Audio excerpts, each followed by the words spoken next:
Faqat aktrisa Nargiza Abdullayeva haqida kutilmagan xabarlar tarqaldi. Assalomu alaykum hurmatli kuzatuvchi. Shu kabi muhim yangiliklarni o'tkazib yubormasligi uchun kanalimizga obuna bo'lib, videolarimiz ostida bir dona like tugmachasini bosib qoldirishni unutmang.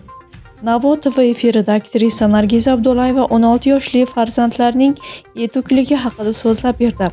Aktrisaning o'g'li tomoshabinlarni quyidagi dono gapi bilan hayratda qoldirdi.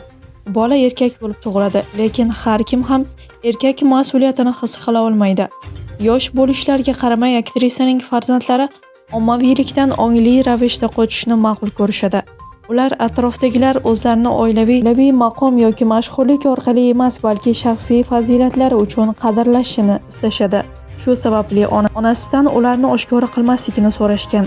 Nargiza Abdullayeva bunday mustaqil fikr va yetuk qarashlari bilan faxrlanishini aytdi. Uning ta'kidlashicha, farzandlari samimiylik va mas'uliyat yo'lini tanlab, boshqalarning shuhratiga tayanilmagan holda o'z hayotlarini ko'rishini istashadi, deya ta'kidladi. Hurmatli tomoshabinlar, video haqida o'z fikrlaringizni izohlarda yozib qoldirishni unutmang.